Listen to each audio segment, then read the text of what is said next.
two more mics up here for the other people. Test. All right, welcome everyone. If you could take your seats, we'd appreciate it. Let's all have a seat so we can get started for the evening.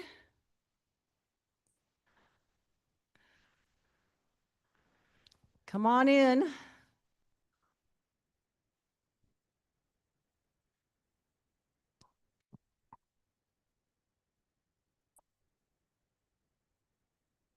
Hi, how are you? Good to see you. Hi, John. Hi. All righty, welcome everyone. Go ahead and take your seats. All right, we're going to get started now. You okay? Good. All right. So my name is Michelle Dexter, and I'm the president of the Almaden Valley Community Association. We are a completely volunteer organization, and right now we truly need additional volunteers. We've had a couple of our team members have had to step away for personal life issues, and so some new helping hands would really make a meaningful difference to us right now. So on your tables, you will see some of our volunteer opportunities, and if you could take a look at that and think where you might fit and want to be interested in joining our team, we would greatly appreciate that. Please feel free to talk to us afterwards or ask us questions, whatever you need to do. Thank you so much. Now tonight we have a very full program. We have Councilmember Casey here to give us an update on the budget study sessions, followed by a discussion of the upcoming ballot issues. And finally, we will hear from the City of San Jose's Planning Department about the proposed changes to the city's general plan as it relates to housing. But first, to start us off, is going to be our Vice President, Gary Hector, who's going to share some exciting things about our website.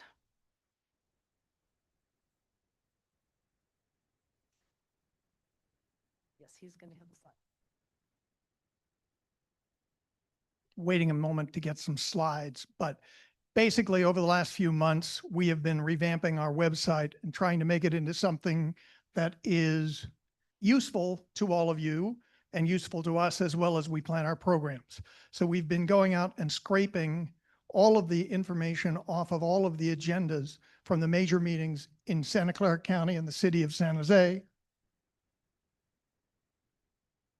trying to make it easier for you to find out what decisions will be made before they're made. Right now, we use the artificial intelligence, so a little technology. Can I get the next slide? And we put a lot more information. Any of you who've been to our website in the past, which probably is not a lot, there's a lot more information on the homepage, including 5 issues that we think are going to be important coming up in the next couple of weeks. So if you want to get a quick sense of what decisions might be made in the next couple of weeks, someplace to start. In addition, we've got the announcement of our meeting. Next slide. As for tonight, we have pages devoted to the 2040 Envision San Jose revision. Every single meeting of the Planning Commission and the task force has been summarized for you. So those meetings, which took a couple of hours each, you can read about in 5 minutes. Included in them are a bunch of questions to kind of motivate you to think about what you should be asking your representatives. I reread one today and thought it was pretty impressive. Next slide.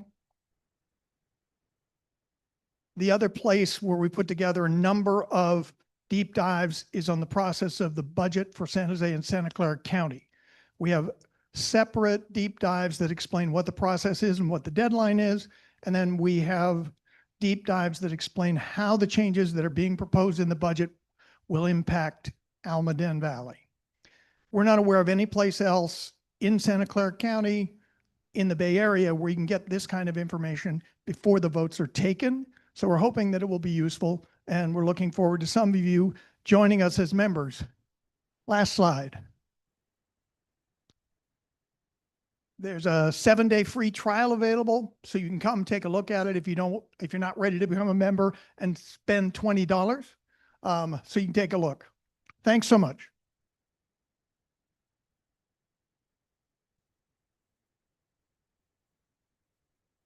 No, I'm taking it with me. Thank you. All right. Thank you, Gary. So each of our guests tonight is going to have time for questions from the audience. So as a reminder, it will be important for everyone to use the microphone when you're asking questions. Because honestly, with the shape of this building, it doesn't matter how loud you think your voice might be, it just is really hard to hear who's speaking if you don't have the microphone. In addition to that, we are still hybrid, so we have people on Zoom who are listening and can't hear without the microphone as well. The way we do our Q&A sessions is if you have a question, you raise your hand and some of our volunteers will bring you a number. And by having the number system and going in order of the numbers, that allows us the time to get the microphone around to everybody quick enough. So if you could do that would be great. Because we have a lot of people, and out of respect for everyone who wants to be able to ask questions tonight, we're asking if you could please limit yourself to one question and maybe about a minute so that we can get around. And then if there's more time, we will certainly, you can ask more questions afterwards. So thank you for your cooperation on that. All right. Please join me now in welcoming our District 10 Council member, George Casey.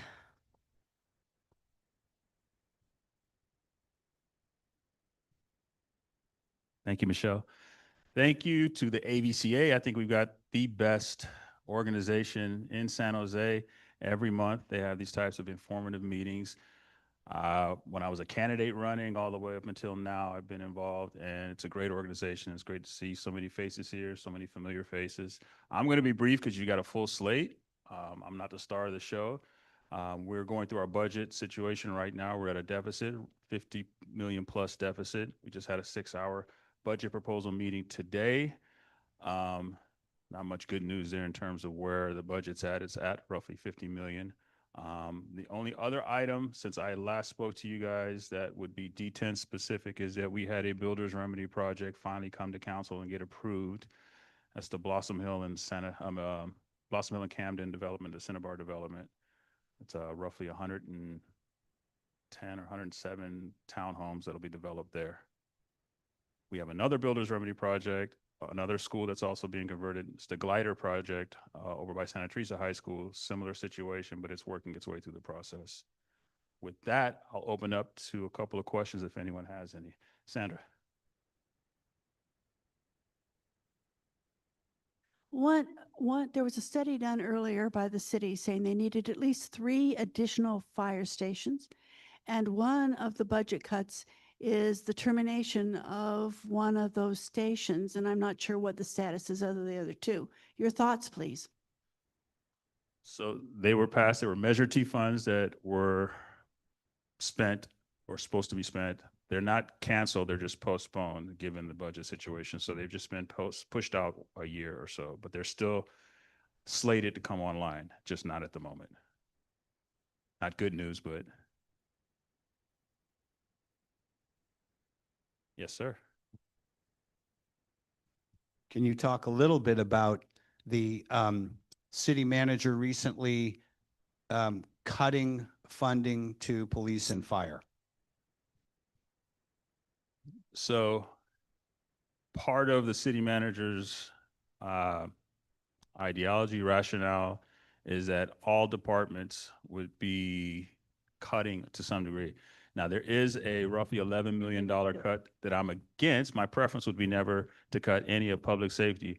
But in the grand scheme of things, given how large the police budget is, it's not, I mean, again, we're understaffed, and I wish it weren't the case.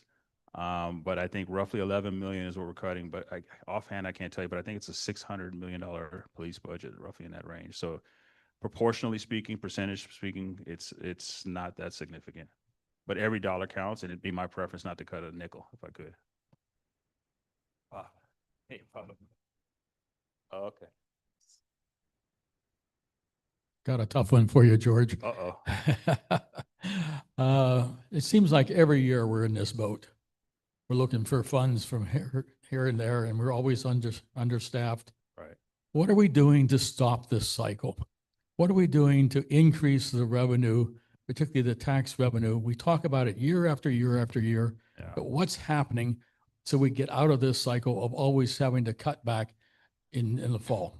Yeah, it's a great question. So structurally, we're dealing with a tough situation. So we're the only major city in the country whose daytime population actually shrinks. So our residents go to Santa Clara, Cupertino, and these other cities. And now the way that impacts us structurally is the companies that they go to work for pay taxes in those cities and not in San Jose. So we're in a housing to jobs imbalance. I think there were 8 new jobs created, and for every 8 new jobs created, there was 1 house built. And so we derive our funds from property taxes, which is going to be a challenge, right? The assumption is that as we move forward, property values are going to go down, which is going to mean less money for us as they assess the property values commercially and residential.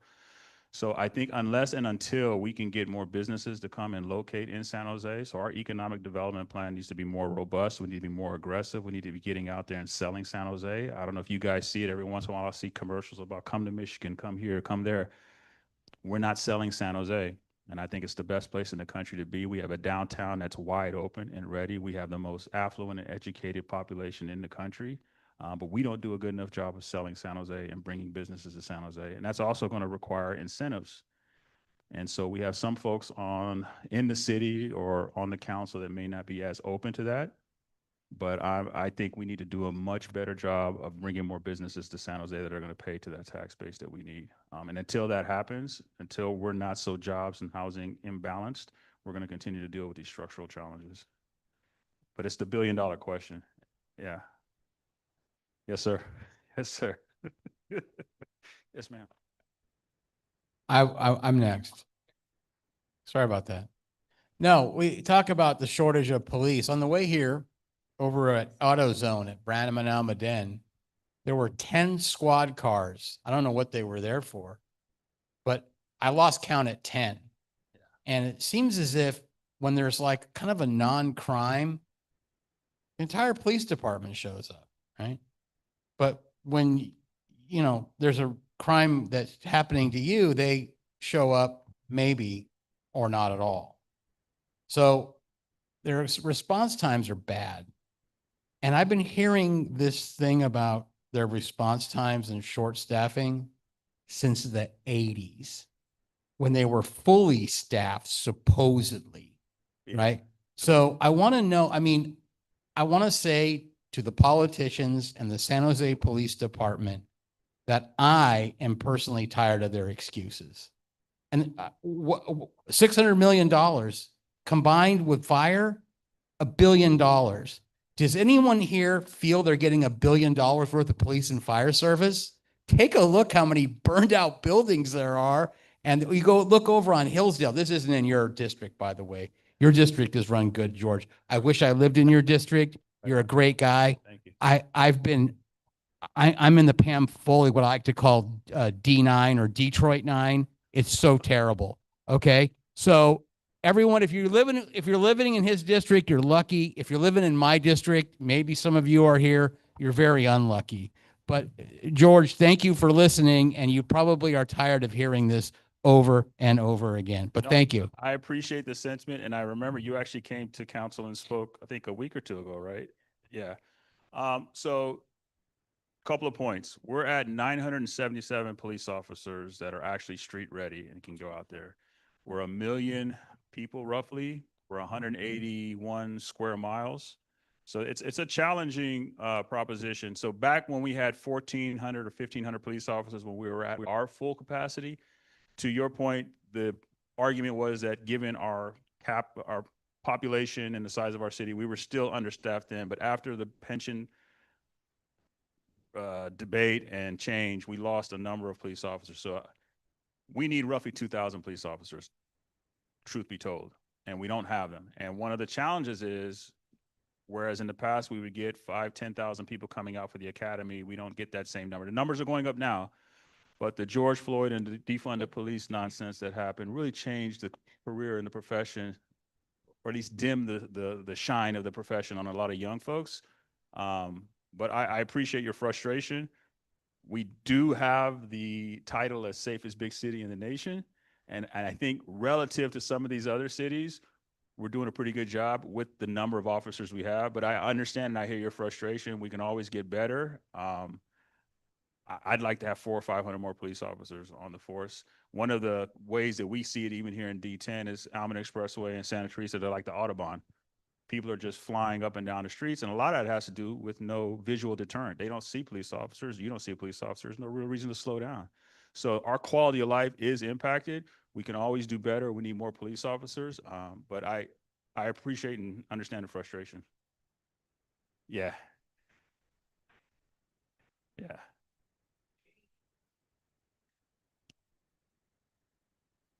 Yeah. Yeah.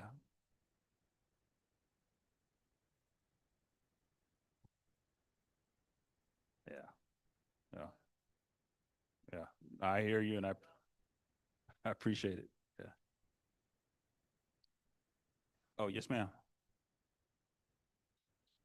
Oh, so I just wanted to ask you how you how do you get business to come into Santa Clara County, specifically into San Jose, when we have some of the most regulations, the most prolific regulations, the highest taxes? How do you think a business person wants or thinks about relocating here? They're not interested because of the things I just mentioned. So what is your solution to that if you want to bring in business? Yeah. So one, we've got to stop taxing. It's a death by 1,000 cuts. We just had Measure A that was passed on the county level. There's a VTA tax that's coming down the pike. There's no shortage of taxes that are coming down the pike. So for me, I think we need to build a ton of housing downtown. So if you look at, for example, Santana Row, businesses want to locate at Santana Row. Many of them have left downtown and other areas to locate at Santana Row because that's where people want to live and people want to be. It's a scene. They have housing, they have the retail. We can do the same thing in downtown. We need to cut a lot of the regulations. We need to provide tax incentives. So some of the businesses that come in, we could provide some sort of tax incentive. So I think it's going to be some pain in the beginning. Whatever we need to do, short-term pain in terms of not collecting taxes or whatever, we need to provide the incentives. But I think the first step is making downtown a place where people want to be. 10, 15, 20,000 new units where people are living, young folks are living, people are graduating from college and coming to live. I think that's when the companies will want to be located near their workforce. That's incentives and build more housing and make downtown an attractive place to live. But it's not a silver bullet solution. It's if it was easy, it would have already been done. But good question. And good to see you again. Here. Hi, George. Hello. Hey, unrelated question completely. Yeah. I just received a notice from the mayor about the fact that you're going to be discussing on June 2nd, the council will be discussing cost raises for garbage and recycling. And Rate? You talking about the rate? I have to ask myself, why now with everything else going up, gas, food, are we considering an increase in garbage and recycling costs, especially when the city has other problems that you were just alluding to? People might pay into that rather than paying more for garbage pickup. Yeah. Well, I would imagine, without getting too into the weeds, that cost of labor and materials and everything has gone up for the providers as well, right? And it's inflation. Everyone is being hit. And so I would imagine that's the impetus behind it. Yeah. Sorry. Ideally. Hello. Hey. Carry on what you brought up about downtown San Jose. What can we do about Almaden and all of our unoccupied retail space and unupdated? You know, could we do mini versions of Santana Row and Well, those some are, of these vacant places? yeah. So I think most often folks point out the shopping center on a regular vacant in that area. The problem there is a private landowner, and we can't force them to do anything that they don't want to do. I think at one point they had proposed some sort of project that didn't go through. And it's my understanding, and I could be completely wrong, this is just a rumor mill, and what I heard is that it's an absentee landowner that's fairly wealthy, and the money that they collect now goes to Stanford Hospital, Stanford Children's Hospital. And so there's no real economic motive for the folks that currently own it. But since it's private property, unless it's blighted and there's issues there where we can cite them, There's nothing we can do to a private landowner to force them to develop or build or lease out to someone. That's the Are there challenge. any incentives that we could provide? Yeah, and the right person to talk to is Jared and Ruth when they come up. Those are our planning folks.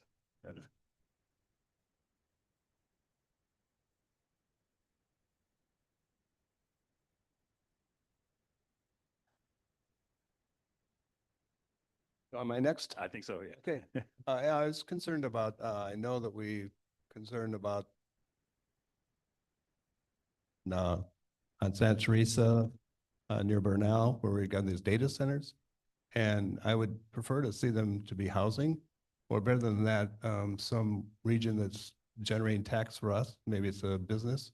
I don't know how much employees will be in those data centers, but that seems like the wrong path. Yeah, so oddly enough, the data centers actually do generate a lot of tax revenue and they require minimal to no services. So it's a net positive to us as a city in terms of us bringing in revenue. They've got employees there, but the amount of money they generate versus the services they require, it's a net positive. So that's one of the attractions and the appeals for municipalities to have these data centers located in their cities. Yeah. I'm worried about the increased PG&E requirements, the utilities, and Yeah. especially water. You know, that's not in the I don't know if it was assessed by the city when they. Well, no, it is assessed. I think individually they've all been assessed. Where I wonder where we might be getting in trouble is more of a cumulative impact with, are we looking at a broad scale understanding of how all of these coming online will ultimately impact us? But individually, they go through, this is California. Mhm. We go through the most rigorous regulations, environmental considerations. And then I do believe after they do come online, they're still monitored monthly or annually by AVCA, not AVCA, but one of the regional, what is it? CDC. So they're constantly monitored. Again, California and our environmental requirements. I wouldn't compare what we're doing here in California to what you're hearing in some of the other states and what's going on with their data centers.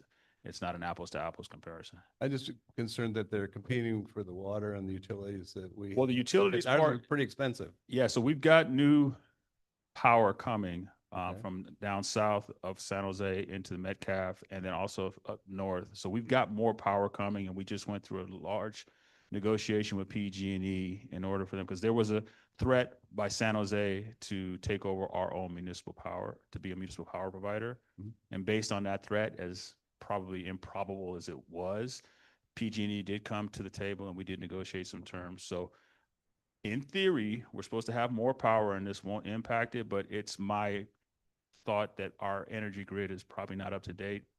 And all of the requirements that we're setting forward, whether it's EV or whatnot, I don't know that we have the capacity to do a lot of what we're doing. So your intuition is well founded and I share it. But at the moment, incrementally, as we're moving forward, I think we're okay. My concern is cumulatively the impact is going to be. That's where I start to worry. Okay, Yeah. thanks. Great question.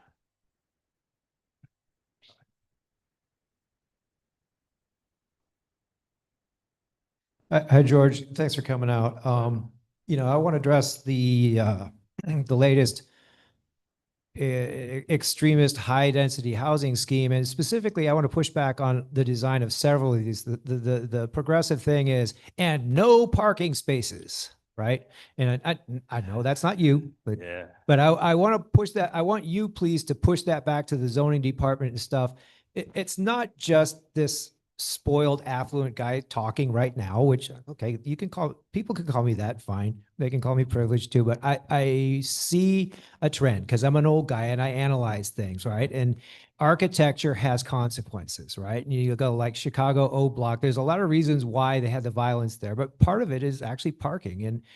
And for examples, in Boston, it is customary to put dilapidated furniture on the curb to mark one's own parking space and to vandalize any vehicle that takes that space, right? Well, vandalism, what might please some progressives is like, yeah, they shouldn't have cars. They should get vandalized. Well, the next thing that happens after vandalism is fistfights and homicide. Really? Yeah. In 2010, when our police department collapsed, a car burglary suspect was murdered while burgling by somebody who was irate that the defleeted police department couldn't deal with it, right? So the fact is that, I look at my neighborhood. I could take a few more ADUs. I live around here. We got space. Some of us park our own cars in the garage like I do. Some keep all their cars on the curb, and there's enough space. We can take some ADUs. For now. We could, yeah, for now. Yeah. We might even take some duplex or a fourplex that wasn't well planned. But if you put a 14er on my cul-de-sac, there's going to be 21 adults in those 14 units. Yeah. And they all have to drive because night janitors get off work after the bus stops, right? I expect working people to be with me. And We then, don't even have buses that come down here. right. But even if there was, so there's got to be 21 additional cars. It's like, okay, now the Civil War starts. Because they're not just on my cul-de-sac, they're on the street that leads to my cul-de-sac and around the corner on that street. And now everybody gets in fight mode, and they're doing the furniture thing, and they're putting up the signs, and they're scratching the paint. And then they're punching the people who scratch the paint, and then they're shooting the people who try to punch them. Okay, let me get to your So main point. what I want to push back on is stop with these proposals that that housing quality is exclusionary and racist. We're gonna have to have some housing quality. The working folks who clean the office at night and live next to me, they need a car, and we shouldn't try to pretend they don't. So state laws and the lack of parking requirements, I mean, that's not something that we control, but I agree with you wholeheartedly. These are utopian ideals. No one in San Jose in general, but specifically in D10, can survive without a car. And you notice a difference in the quality of your life. Look at single family neighborhoods, and then look at some of the multifamily neighborhoods where the streets are all congested. That's going to be, I think, coming down the pike for us as we have more ADUs come online and more duplexes come online and SB9 gets utilized. Without the parking requirements, it's an unfortunate reality that I think we're ultimately going to have to face. We don't have the multimodal transportation system that would support a no parking requirement. It just doesn't exist here. So I think it's a mismatch with policy and the practical realities that we're dealing with. So I don't support it, but I think what's happening and what will happen, especially with the larger projects, is developers will recognize they're not going to be able to lease out their places without having parking spaces. So there is a market reality that they're going to have to contend with. So hopefully that changes the fact that even though it's not required, you still want to provide it. But you're right, the no parking requirements or minimum parking requirements being lax, it's going to be a big problem. I don't support it. I don't think it's appropriate for San Jose. We're not New York City where everybody, whether you're poor or rich, can get on the subway. That's just not the reality here. I'm pretty sure I'm right that we don't have buses that come into Almaden even anymore. Okay. But not like it used to be. Like when I was in high school, I used to take the 64 all the way back down here. It doesn't exist anymore. So you're right. But that's a state level. And Ruth and Jared are probably the two you should bring this up to. They're in the planning department, and they can speak to the state level laws and the issues that we're contending with and how local control has actually been wrested away. And much of what we're doing now is just digesting state level laws and implementing them without much recourse. So one thing you should be concerned about is elections have consequences. So your assembly members and your state senators, when you vote for them, see where they land on these issues. And there's one prolific guy, Scott Wiener, who's responsible for a good, I would say 50 to 75% of some of these laws that we're dealing with on the state level. He's running for Nancy Pelosi's position. So I would donate to his campaign and hope that he gets into Congress and gets out of the state Senate. And so that we won't have to deal with him anymore on the state level, because like I said, I think roughly 50 to 75% of the laws, state level laws on housing that we're dealing with came out of his office. But you're 100% right. There should be parking minimums. It's going to in our lives. We don't live in a multimodal society. You need a car to survive in San Jose, especially in D10. So you're 100% right. I share your sentiments. Uh-oh, George. Actually, it's a follow-on to Dan's question about parking. So in my neighborhood, we don't even have sidewalks. Okay, so when you line up cars on both sides of the street and I want to push my grandson through the neighborhood, it's a safety problem. Yeah. Okay, and that needs to get up to the state level through your IGR or whatever that, okay, those people that lobby for you guys but don't lobby for us. Yeah. Okay, you need to talk to them. Yeah. Okay, because Scott Wiener He needs to fix that. Agreed. I agree, 100%.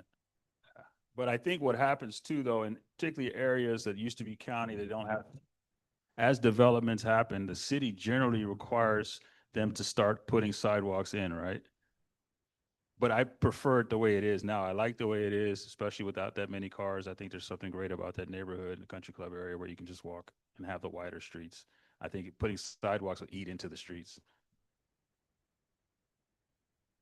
Yeah, yeah, agreed. You're preaching to the choir. I'm with you. Yeah. No work. I think they said one per, but I'll take it. Well, you and I can talk afterwards if you're okay. Well, let's get the stars. So before I get off, you guys are very fortunate to have Ruth and Jared here. These are the VIPs of the planning department, steeped in knowledge. They know so much about our own local laws and the state laws. So we're very fortunate to have the two of them here, and the fact that they've taken time out of their schedule to come here and talk to them. So before you guys really get upset with them, if you do, let's first give them a big round of applause for coming out. And thank you all. Appreciate it. Right. Thank you, George, and thank you for being with us every month. We appreciate your time. All righty. Next, we will have a discussion on the upcoming ballot issues. And to lead this discussion is our program team member, Jane Fromer. Thank you. Thank you, George, for your willingness to entertain so many diverse topics there. They're on people's minds, and that's why they came this evening. Yes, our first stretch this evening will be to discuss a couple of the measures on the June 2nd ballot, specifically Measure A and Measure D. San Jose Measure A is the hotel tax increase. It increases the city's general fund hotel tax, the transient occupancy tax, from 4% to 6%. This will result in a total hotel tax of 12%. The anticipated revenue will be $10 million annually. The second measure, Measure D, is the Santa Clara Valley Open Space Authority parcel tax. It creates new ongoing parcel taxes to fund maintenance of current and acquisition of future lands at approximately 2 cents per square foot of building area, capped at 7,500 annually. That translates to about $29 per single family home. That's expected to raise around $17 million annually. We have two speakers this evening who will tell you more about these two measures. Bill James, who's the chair of the Santa Clara County Democratic Party, holds a degree from the U.S. Naval Academy and from Stanford Law School. He has served in the Navy and he practices law and remains involved in community service. Our second speaker is Dave Johnson. He's the chair of the Santa Clara County Republican Party. He was born and raised in Santa Clara County and has been in the commercial construction business for 40 years. He has owned his own construction company for the past 15 years. Each of those two speakers, can we get another mic up here perhaps? One per speaker, thank you.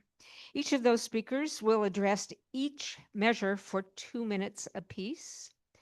And that will then, those 4 minutes will then be followed by 5 minutes of Q&A from the audience. Once again, please limit your questions to under 1 minute so that we can accommodate as many question askers as possible. We also have, by the way, with us this evening, a member of the Open Space Board to briefly answer questions and for conversation afterwards. That's Kathy Sutherland. Kathy, could you raise your hand so people... Oh, there we go. Okay, yes. She doesn't represent the board tonight, but she's certainly informed to be able to answer our questions. So if our two speakers will please come forward.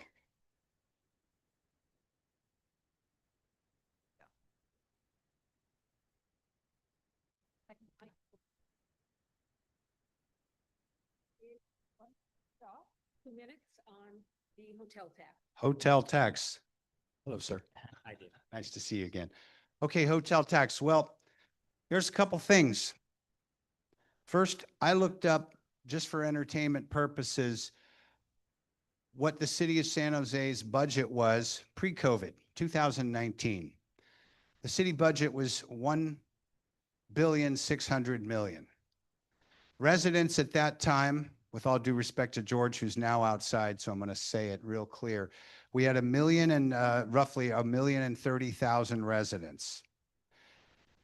2024-25, the latest numbers that I was able to get. One more number. At the time, you had 1,030,000 residents. You had 1,117,000 people working in the city at that time. In 2024-25, you have the same number of people working in San Jose.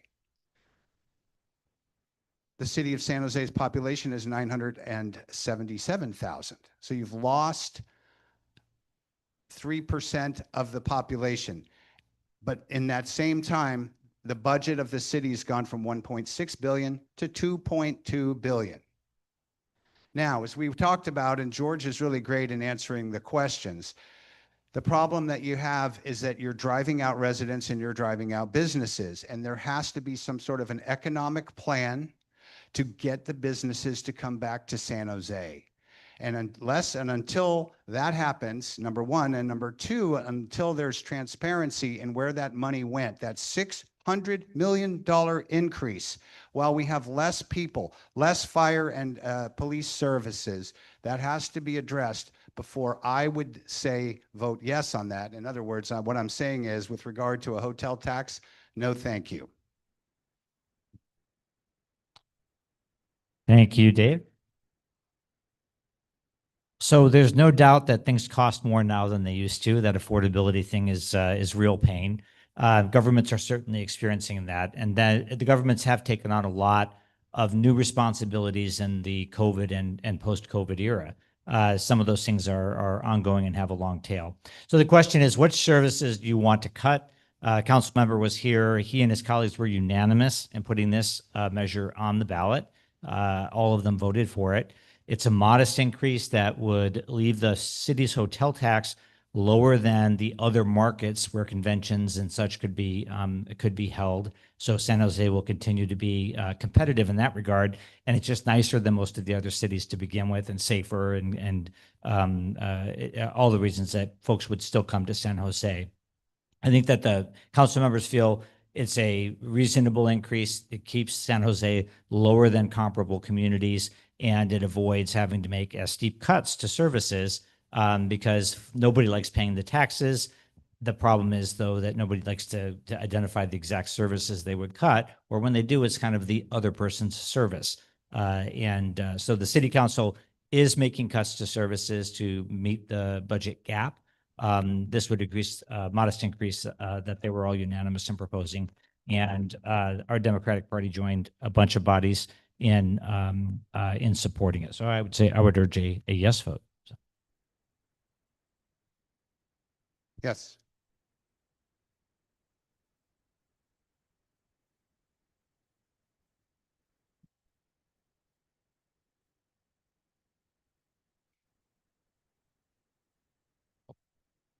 Yeah, he's going to activate you.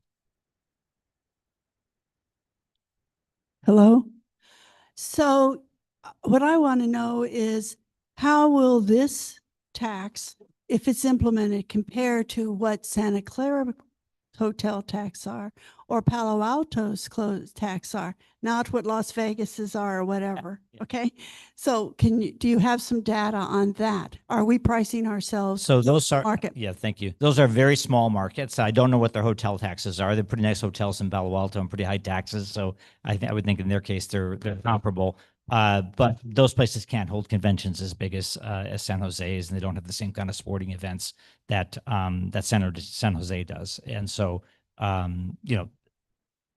right, Santa Clara is not able to host a convention nearly the size of San Jose. So I think that the city council felt that it was modest increase, and that the folks would still come because it's such a nice place.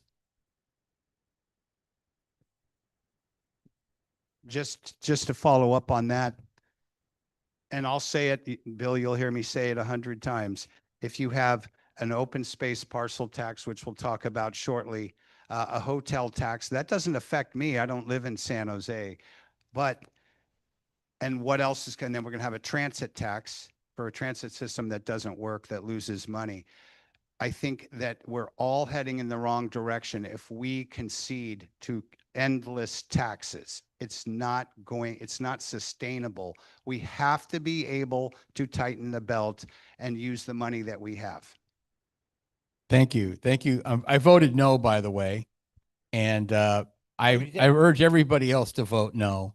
Because what happens when this tax doesn't come through? Because it never does, right? Remember the cannabis tax? I thought money was gonna fall from the sky. It's not there, is it? Neither, yeah, thank you. Neither will this hotel tax. And who's really coming here? They can't even fill the hotel downtown there. Isn't it bankrupt again, I believe? So what are you gonna do? Raise it even more? People don't even want to come here to do concerts. Mick Jagger complained about coming here to do concerts. He's been coming here since 1965. Imagine. That's another issue. But yeah, I don't think a hotel tax is going to save this problem. Take a look around the downtown, all around City Hall, and what do you see? It's a zombie apocalypse with nobody around. Starbucks went out of business down there. So what do you think? Do you really think this 2% is going to save the day? Vote no. I already did. So the 2% I don't think is meant to save the day alone. I think it's meant to save the $10 million that it's going to raise. And the alternative is to cut services. Are more businesses going to be downtown? Are more people going to come visit if the parks are dirty, are closed, if there's no police service? It's a total picture. It's a $10 million part of their plan to fill this gap. And you know, Dave might have to pay it if he visits San Jose and stays in a hotel, but in general, it's people who are coming here for good reasons. And, you know, Mick Jagger will come, others will come because there's an audience here, there's customers here, there's businesses here. They do come. The independent analysis estimates that it will raise $10 million. Great point. Thank you for making that. The independent analysis is, I read the bill, and the bill doesn't say anything about, it says a percentage, but not a dollar amount. So now we're relying on an independent analysis. Don't worry, Bill, I read it. And I had another point. It's not, they say in the bill that some of the money could be used for the arts. So in other words, it goes into the general fund, right? And without any promise of exactly how it's going to be used. So the sales pitch given by the people that wrote the bill is it's going to support the general fund, and and then even in the bill, he's checking my homework. 2 points wrong so far. Oh, thank you very much. General fund, big red flag, because you don't know how, just like Measure A, you don't know how that money's going to be spent. Okay, sure. So the city attorney's impartial analysis of Measure A, which is available from the Registrar of Voters, says that it will generate approximately $10 million annually in new tax revenue. And then as to the general fund, it is general fund. That's the kind of money that's not restricted. The special fund money might be restricted to things like art. So if the city council has so much money in their budget that they're able to use general funds and increase the spending on art, more power to them. They love art. But this is money that can be used for general purposes. And they say general fund, hang on 1 second. They say general fund because the general fund, if the money goes into the general fund, the threshold is 50% plus 1. If it's a special tax, it's a 2/3. So keep that in mind as well. Thank you, Bill, for clarifying that for me. Can I make? Could you please lead off on the Wait. I just want to bring up a point that I think it's a false choice that we either cut things that we're interested in, programs that we love and are dear to us, or pay more taxes. Because I've been working hard for the last year and a half to get some basic things in my park.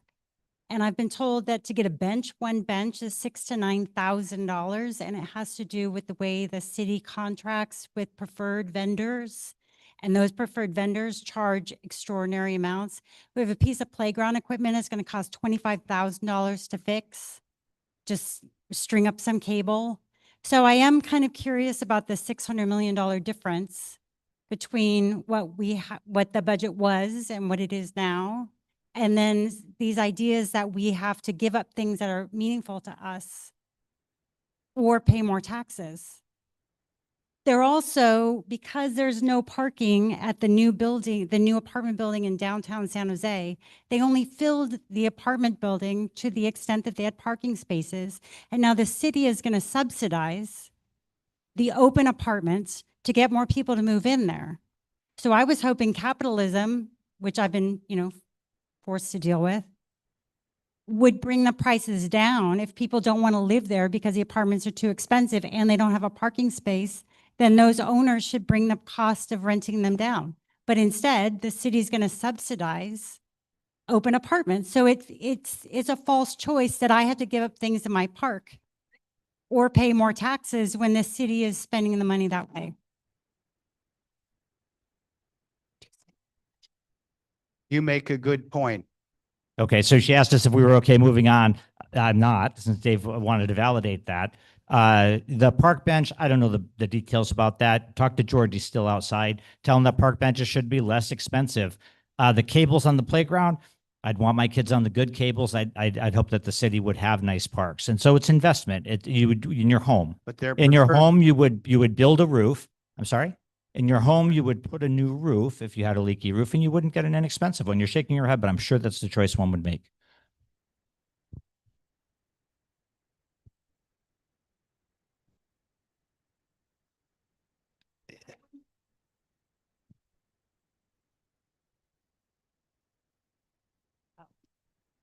These are great points, and I don't mean to cut you off for inability. Let's have a future program that talks about how the city is spending money on public infrastructure. So keep these in the forefront, contact us, and we'll see about crafting the program on. They're great points.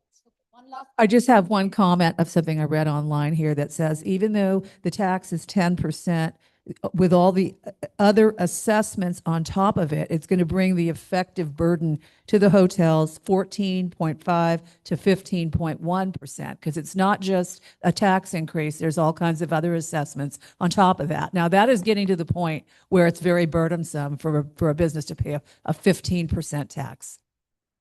It's I just want to point out it's hotel guests who pay the tax, not businesses. So Okay, go ahead. If we can move along, Bill, would you lead off with a couple of minutes on the open space? yes, the open space parcel tax is a citizen ballot measure put on by gathering citizen petition signatures. It would apply an additional parcel tax of 2 cents, $0.02 per square foot of building for each parcel. So for I think that the average size home in Almaden Valley, according to the Google, is 3,000 square feet. That seemed big to me, but that's the number it came up with.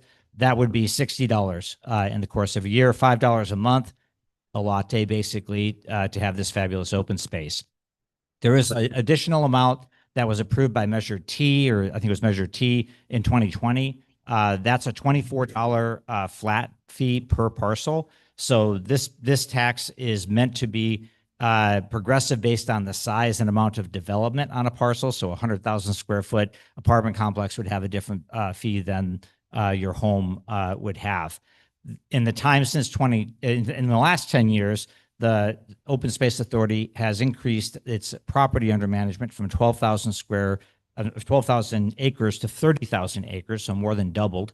And with money, they can do fire management, they can do cleanup, they can do security, they can develop trails that provide access. And for this reason, firefighters, local government officials are encouraging folks to vote yes on Measure D. Thank you, Bill. I have had the pleasure just 2 days ago of talking with a gentleman. He's a farmer. He's up in San Mateo County. I've also talked to farmers in the South County, Morgan Hill, Gilroy area, who are all not happy with the way that the open space district manages it. Now, I'm a user and I love the open space that we have, but this is a heavy-handed agency. You have 7 wards, they're elected positions, and then there's some sort of a citizens advisory committee.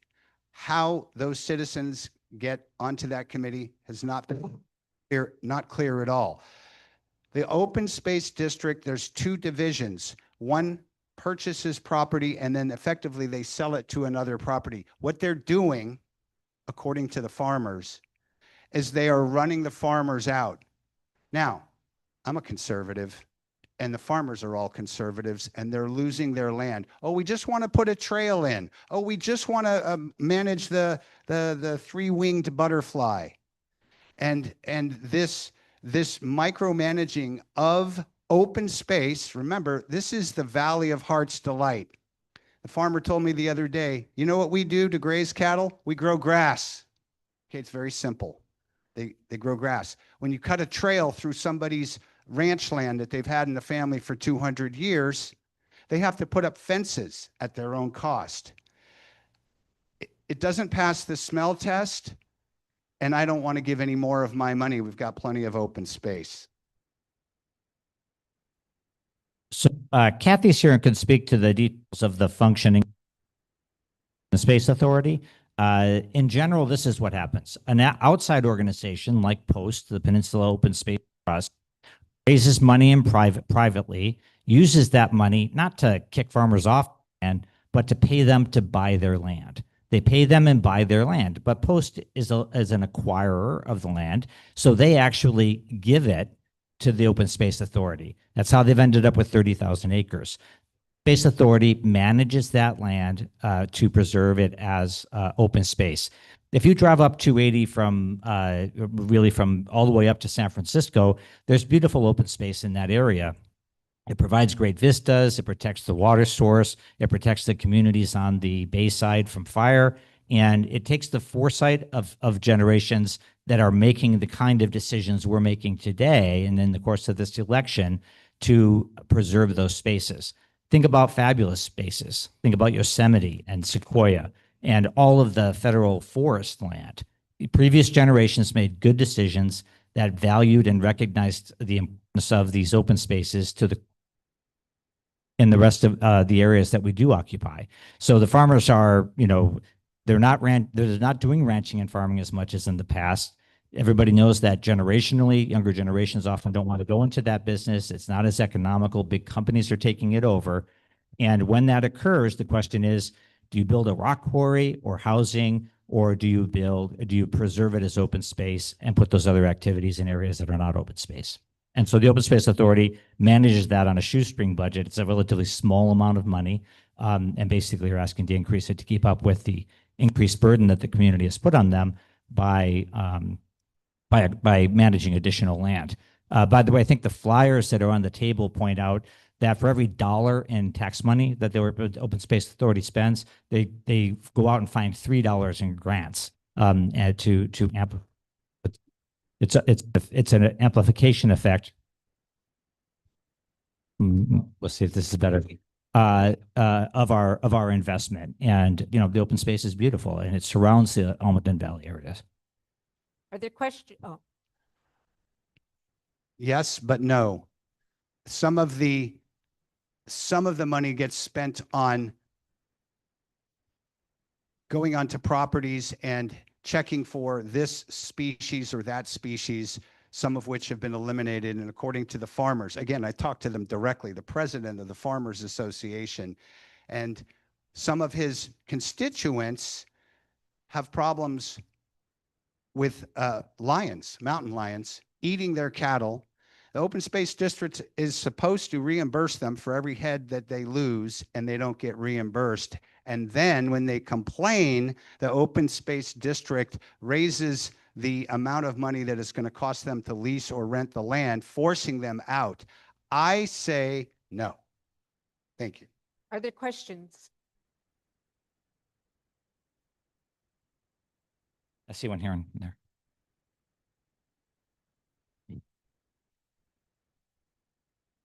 So the parcel tax is like $24 now. Sorry.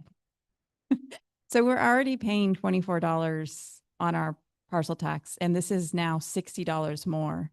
That's more than double what we're already paying. I think that the money that we're paying already, I do love open space, but I feel like we should especially in light of what we are here to talk about tonight with regards to housing, maybe we don't need that much more open space land, and maybe we should shift that money to maintaining the land that is already in their possession. That's all. I guess that's not a question, sorry. A question here. From what I heard, there's something in the bill that there's an automatic cost of living increase according to the Consumer Price Index. In addition to that, there's no stop date for this bill. It will continue forever, continue to increase forever. And that's, in my mind, not the way people want to be governed. Is the cost of living in there? Yeah, so there, it is cost of living index. Of course, the cost of hiring a ranger, it increases over time as well. It is twice what it is before, but they're managing twice as much land. $24, you know, that in San Jose, that wouldn't buy you earn you a cost of a barista for an hour, much less a park ranger or somebody with specific skills. So again, these are investments that we make so that we can have the enjoyment of the open space that we have, and so that future generations can have that open space and enjoy it as well. But there won't be any farmers. A separate problem. No, this is what this valley was built on. Okay, there's a question over here. So this is a little rewind because on the hotel tax, there was there was the statement that what the hotel tax is in Santa Clara, because the convention center there is different. But just for transparency, No, he needs to use. I'd like to ask again, what is the hotel tax in Santa Clara? Because they have a convention center, and if somebody else who's not in this room self-servingly decided that we don't need to know, because there's some self-serving difference between the Santa Clara Convention Center and the one in San Jose. I've been to both. They're both big. I think I'm what is pretty much the Santa Clara Clara is smaller, but tax? this is what I'm happy to do. Oh, he's got it. I'd be happy to research it and send it to you to send to me. Anyway, I just feel like the 13.5% is the total occupancy. So it's okay? about the same as the. So that would be a 14 or good so. one. Thanks. I think just it's better to be transparent than to tell people Yes, you don't I'm need sorry, to know. I'm not a hotel person. I'm chair of the Democratic Party, and I didn't write that measure. The city of San Jose did. And again, council member is still outside the door if you have a question about their decision to put it on. Right. And I was right. I was right in saying that it maintains us at lower than comparable places. And I don't agree that Santa Clara is a comparable convention center. And it sounds like it's about the same as Santa Clara as well. I mean, that's accurate.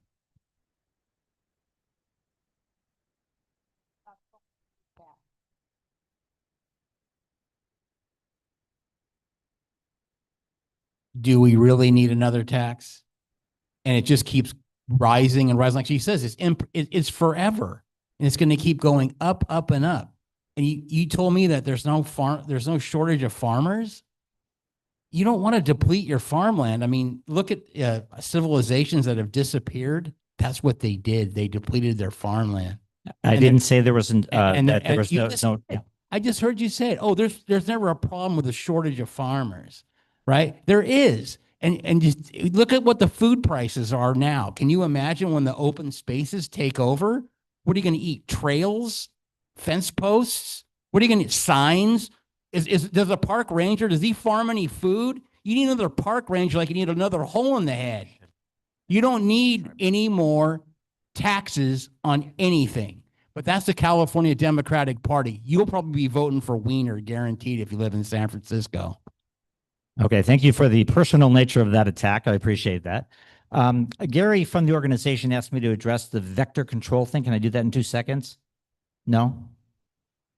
We're running behind. Okay, we skip it. Yeah, I think we'll skip it. Sure. Because we do have a pact, which we've referred to. We have a pact program. We've already referred to people from the city planning. So let us all thank our 2 representatives. Thanks, Dave. Always fun. Yes, thank you. They're always so willing to come and share their knowledge with us. So thank you again. Okay, moving along. Our next section, our next hour, will be spent discussing the San Jose General Plan. The general plan is the city's long-term roadmap for how it grows over time, how it guides where and what gets built. It's also known as Envision 2040. We're joined by two principal planners in the City of San Jose's Department of Planning, Building, and Code Enforcement. They will present to us the currently ongoing general plan 4-year review, complete with a timeline for the process. I got to look at their slides ahead of time. Could we get their slides up there, please? Those two representatives, you've heard them referred to already. We've already begun thanking them for joining us this evening. Jared Ferguson, a principal planner, is a San Jose local. He went to high school here, then went to UC Santa Barbara for history and poli-sci. He's worked in policy and government roles in Sacramento, Alexandria, Virginia, and he came back to San Jose in 2011. Ruth Cueto, a principal planner, grew up in Los Angeles. She holds degrees in political economy and urban planning from UC Berkeley and San Jose State. She served as land use and economic policy advisor to Mayor Liccardo, and she has worked in City Hall nearly 20 years. The two speakers will present for approximately 30 minutes. Oh, great. Which will be followed by about that same amount of time in Q&A. Again, attendees, we ask that you please limit the time of your questions so that the other people sitting around you can also ask questions. And with that, I'll turn this over to Jared and Ruth.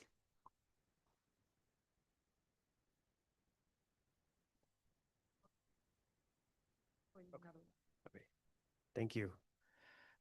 Thanks, Jane. So Jared Ferguson, principal planner with Ruth here. Next slide. So Jane gave a little overview of the general plan, but basically the general plan is our long-range roadmap for the city. So what gets built over time, it sets the goals for our job creation, determines how many new homes can be built.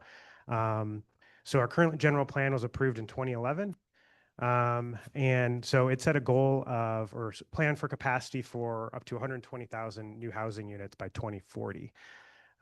So what gets covered in the city's general plan is land use, circulation, housing, open space, safety. And so it plays a lot of influence in the plan of the future. So mobility and transit, plans where we can put jobs, and kind of setting the stage for this too is just the current reality of San Jose. So our median townhome price this year is just over $1.1 million. So next slide, please. So this is just an overview of our city's general plan. This is the land use element. So this shows the entire city and what types of development can get built there. So the land use map shows the whole city. So next slide. So why are we looking at the general plan right now? So there are a few reasons. So every 4 years, our general plan contemplates having a look at it. So it was approved in 2011. So we've had 2 previous 4-year reviews, we call them, before this, to sort of see how we're progressing in our goals of the general plan and decide if there are any changes necessary in terms of strategies of how we've approached that. Additionally, this time around, the city is trying to maintain compliance in our housing element. So a housing element is a required component of a city's general plan. And so as a part of our housing element that was approved by the city council, by the state in 2023, we have a number of different strategies and goals we're required to pursue in order to increase the number of housing units in the city. And then additionally, looking ahead to our next housing element, every 8 years, we're required to create a new housing element for the city. we're trying to set the groundwork for the city to be able to prepare that next housing element. So are there any macro changes to the number of housing units we're planning for over the course of the city? And so set ourselves up for starting that process for the next housing element, which needs to be approved in 2031. And we anticipate needing to start that process in 2027. So the current review is really focused around housing. And so kind of with those goals around our housing element, both future and planned. So looking at potentially increasing the number of residential capacity, and we'll talk a little bit more about that. We've built or planned for a lot of housing since 2011. Obviously not enough yet, trying to meet our goals. And so looking at, do we need to increase that 120,000 as we look forward to the future? Looking at missing middle housing as another avenue for increased housing opportunity through the city, and I'll talk a little bit about that soon. And then also looking again around our jobs to employed residents, so jobs to residents. There's some discussion about that earlier. So making sure how we're planning our city, both in growing housing, but also in growing jobs. Are we properly balanced, and are we trying to put ourselves in a place where we try to continue to improve that balance between jobs and housing, as the council member mentioned. And then the last bucket of things that we're looking at in this 4-year review is looking at our urban villages and our urban village strategy. So next slide. I can actually go 2 slides. So I'll talk a little bit about urban villages. So urban villages, kind of a unique name, are what was a major strategy of our general plan that was approved in 2011. And so these are areas designed as walkable, dense communities or neighborhoods. So the idea is that we were adding 120,000 units of housing or growth within that horizon to 2040. We would have growth in downtown, around Deerdon Station, but we would also look to add capacity for that housing growth in other areas of the city. And these were called urban villages. And so they were it was focused growth. So it was around regional transit, local transit, so around our BART stations, around our light rail stations, along commercial corridors. So these would be areas, imagine Winchester Boulevard, Bascom Avenue, those areas where you have commercial corridors, where you have existing commercial. The idea would be that you could add mixed use, so residential and commercial space. And then lastly, our neighborhood villages. So these are smaller commercial centers where we would envision adding new housing and new commercial or intensified growth. So next slide.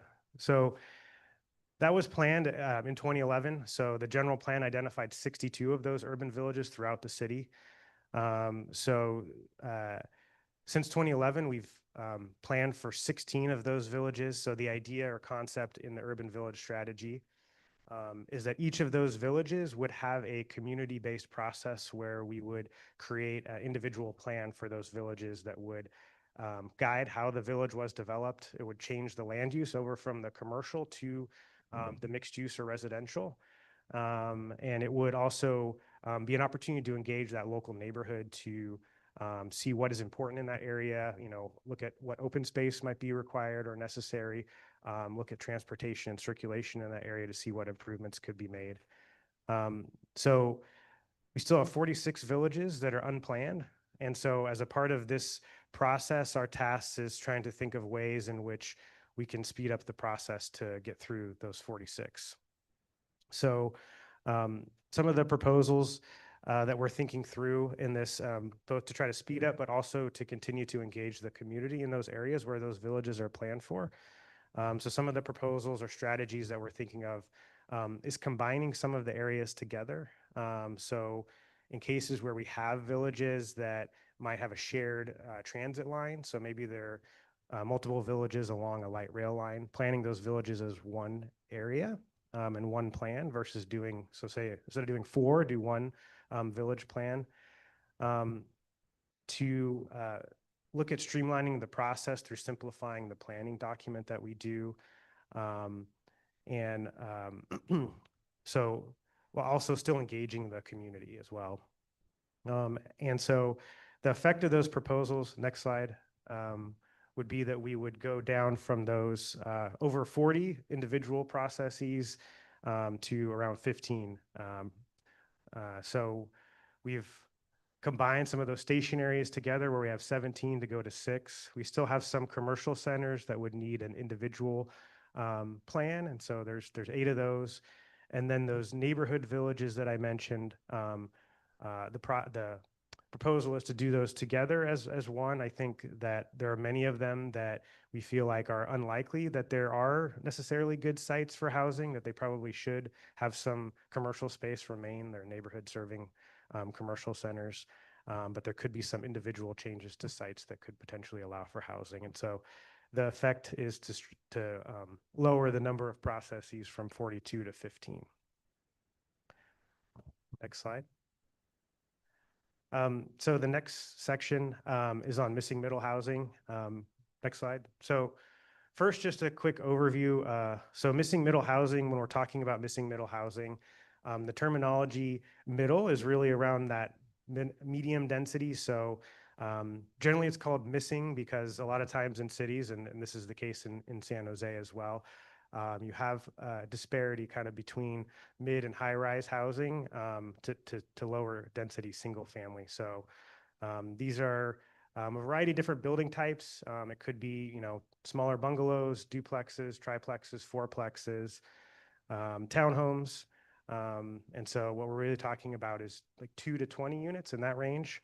And this is at a scale that is more similar to single family neighborhoods versus medium or high rise apartments. And the idea is too that ideally these are smaller starter homes that are more affordable on a for sale basis. Next slide. So just looking at the San Jose, so the data here kind of shows what I was talking about with the missing middle. So this is the current makeup of San Jose's housing inventory. So the yellow bar represents land area, and then the blue bar represents housing units. So in San Jose, 78% of the land dedicated to housing is dedicated to single family, which houses or has about 30% of the total housing units.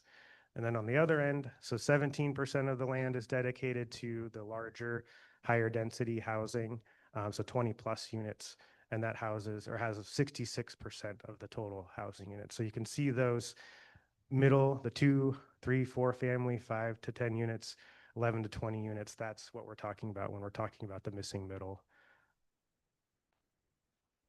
Next slide. So some context alluded to in the other discussions. There's been a lot of changes to state laws around housing in the last 5 years. A couple relevant to this conversation. The first is Senate Bill 9. So it allows for duplexes in single family neighborhoods and allows up to 4 units either through 2 duplexes and allows you to split the lot into 2 and do 2 duplexes. It does have an owner occupancy requirement.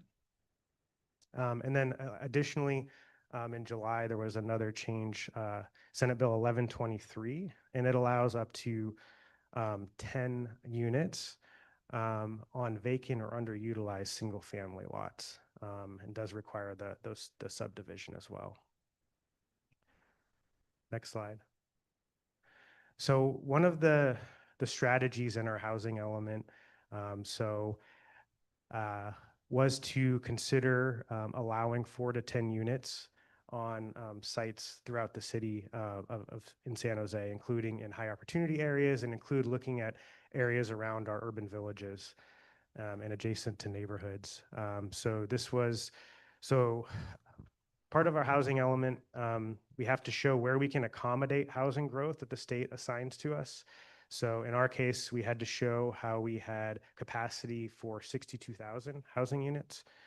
And then we also have to propose different strategies as to how we're going to deliver on that number of units. And so this was one of the key strategies that we proposed as another route to help provide units in the future, housing units. So where we're currently at in this process, and we'll talk a little bit more about the task force process as well. So our proposal, next slide, is to increase the density of what we call our residential neighborhood designation. So this is the designation that allows for single family or duplex in the city. So this is that large bar, that 70%. So to go from 8 units per acre to 32 dwelling units per acre. So if you look at the chart here, it kind of explains what the impact of that could be. So if you look at the top is the lot area. So most of our, sorry, I should say, 38% of our single family lots in the city are between 5,000 and 6,000 square feet. So at 32 dwelling units per acre, that translates to roughly 4 units. Now through state law, there are allowable ADUs as well. So that could also change the total number of units. So these are theoretical maximum numbers of units. There are other limitations beyond the density that were being considered, such as height and setbacks and lot coverage as well, that will potentially lower the amount of units that are allowed. But this density gets at that 4 to 10 unit range that was in that proposal from our housing element. Next slide. So this is a map of all the residential neighborhood parcels in the city. And it shows the variation of lot size. So this is on our website too, and on the slide, so you can kind of zoom in. I know it's kind of hard to see from back there, but just shows you sort of how the lots are spread out throughout the city and the approximate size. Next slide. So just sharing a couple examples of this type of housing that have been built recently in the city in areas where we do allow this. So this is an example. This has 6 units and 11 parking spaces. It's on a parcel of a little less than 9,000 square feet and is at a density of 29 dwelling units per acre. Next slide. So this is another example. This is 3 units and has 7 parking spaces. It's on a lot of about just over 10,000 square feet and has a density of 13 dwelling units per acre. So, and I will pass it to Ruth now.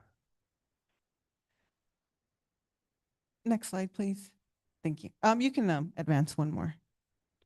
Thank you. Okay, so sort of taking a bit of a step back, when we're talking about residential capacity, what we mean is we're looking at ways so that we can reach a goal of up to 60,000 new residential units throughout the city. And so our proposal, well, let me back up. Sort of the current reality, right, is that we have limited vacant land. San Jose is essentially built out. We have our green belt. We're not going in there. So we're trying to find ways to support infill.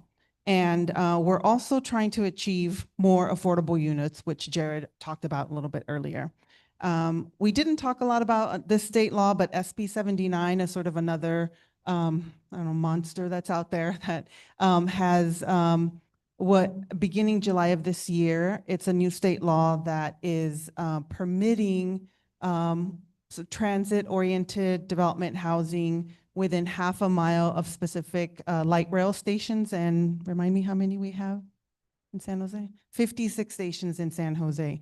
And what this means is that it would allow housing and denser housing in areas where we actually weren't planning for it. Some of these sites are residential neighborhoods, so single family neighborhoods, some are commercial or other uses. So how are we proposing to get to more units through this residential capacity? One is simplifying the urban village planning process, which Jared talked about. Missing middle is another option. We're also looking at targeted general plan amendments, specifically along the Alameda and Winchester Boulevard, a few sites that we're seeing some interest in development there, but these sites are commercial, so we want to figure out which ones make sense to flip to either residential or mixed use.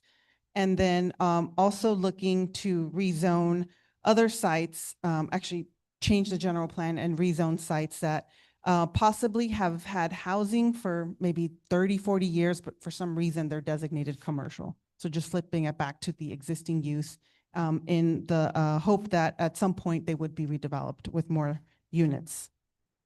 Next slide. Next one, please. So jobs and employed residents. So this is something that we also have to consider as part of every general plan 4-year review. And the council member, I think, touched a little bit on it, is what San Jose is sort of known as in this county and probably in sort of Northern California, is that we're a bedroom community, meaning we have more people who are here at night who call this place home than call this place sort of the place where they work. And as he highlighted before, it has a fiscal impact on the city, on our resources and budget. So when we have a stronger tax base based on local jobs, that then translates into more funding and more or better provision of services for residents. And this chart here just shows you again, in terms of how land is used in San Jose, we have roughly 49% of the land is dedicated to homes, residential uses, 37% is parks, both public and then just open space hillsides. And then actually, I think we're closer to 13% is for jobs now. So commercial uses, those revenue generating uses. And we are in the first 4-year review, we did propose to change sort of our jobs housing balance. We use a metric, and what we, part of the council voted on was to focus a little bit more on housing and reduce our capacity for jobs. This time around, we're leaving our current capacity for jobs. We want to leave it as is and sort of just have our counterparts in the other departments like Office of Economic Development do their sort of boosting for the city, right? And help us get more jobs and maintain the jobs that we have here. Next slide. All right, the next one, please. So here are the next steps in terms of opportunities and engagement. We have a list here of the task force meeting topics. May 20th, meeting number 6 is the next one. And that'll be Jared and his team talking about missing middle housing for the second time. Did you want to talk a little bit about that one? No, okay. And then following soon after, we will come back. My team, Sanhita, no, she's here, Sanhita Gosal. Our team will talk about that bigger picture of residential capacity on the Alameda, potential rezonings. And then our last meeting with the task force will be June 17th on the urban village strategy. And it'll be the second time we talk to them about that. And we'll also talk about any other items that we don't get to by then. Next slide. Okay, so here's our timeline. You know, it shows we sort of started this process in June of last year. Our first meeting was October. We're over here where that little blue star is. January through June task force meetings, just wrapped up our outreach with 4 open houses throughout the city. We do have a virtual open house. It's an online engagement tool, and we'll give you information so that you can go on there and give us your feedback. June 24th will be when we bring our framework to the Planning Commission for their vote in recommendation to City Council for August 18th. So we're not going to have everything sort of laid out yet. The idea here is that we're giving them, these are our suggestions. This is sort of like the sandbox that we think we can work with and some of the potential proposals. And then that will go to council. Assuming council supports this work, we'll continue with the environmental analysis, then come back for a final vote by Planning Commission and City Council December 2027. Next slide. Okay, and this is where you can find some more information, including our engagement tool. And the next slide, please, will show bit.ly with where you can find the agendas, our email, the website, everything that sort of we talk to the task force about. And we generally post our reports to the task force a week in advance of every meeting. And that's it for us here. Thank you.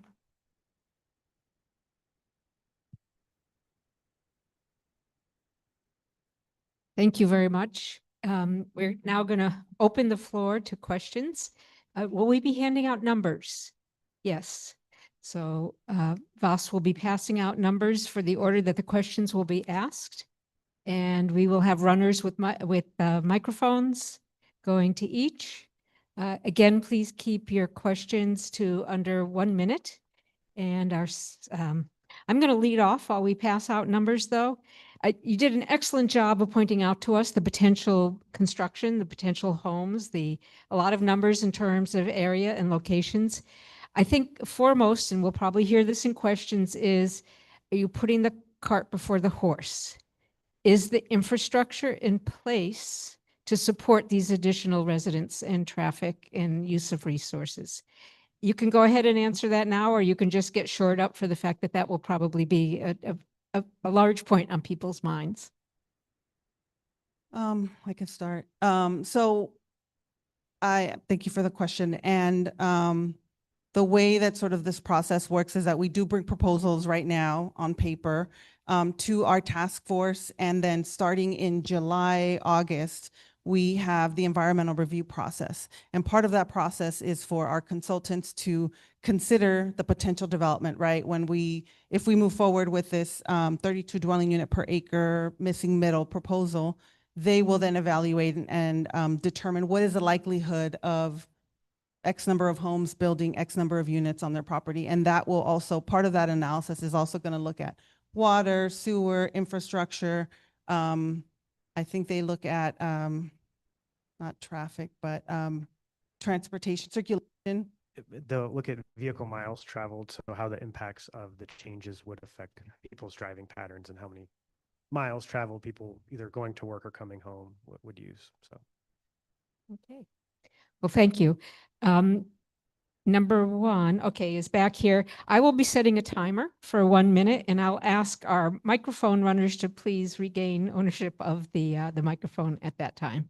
Okay. Go for it. I came with a question without you giving us any other information. Now I have more, but I'll try to stick with one. Okay, and that is, we have builders remedy projects, which I myself understand why we need more homes here. Our young people can't live here, and this is where they grew up. But I have to ask, with builders remedy in Morgan Hill, builders remedy in San Jose, nobody is talking about how we're going to move people down Almaden Expressway as we increase all this. I mean, there are no more buses here. Just to give you, and I'll end my question. My husband worked for Intel. He's now retired. 15 years ago, he put into the computer, how can I take mass transit to work? Anything, buses, everything. The answer was start the night before. And we haven't done anything about it. So that's my question. Really, what are we doing? What are we talking about? You mentioned transportation. Are there long-range plans, not tomorrow plans? Are there long-range plans for bringing mass transit to the south part of the city? I hate to do this and have it bounce off, right? But we have the Valley Transportation Authority, the Valley Transportation Agency, separate from the city, but they do provide service here in our cities and in the county, and they are responsible for the public transit, at least the public transit planning. And I believe they're actually launching a plan update. I'm one of the meetings that we're in. We try to collaborate and figure out sort of where they're working, and so that we can do that long range planning together. But the best I can tell you is it's something that VTA is working towards. And I think we often hear this question when we're in other places, is like, is this the chicken before the egg, right? Do you build the transit or do you put the homes? And I think you can, at least I've heard VTA sometimes make that argument that when there's a density of people, they can accommodate or sort of make the case for that bus line or that transit service. No.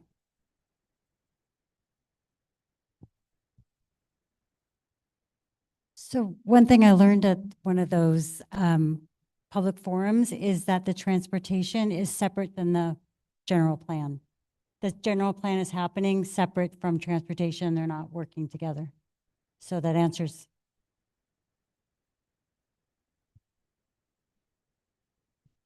So the question I had was, if I wasn't sure I understood this correctly. This planning started in 2011. There are 62 proposed urban villages.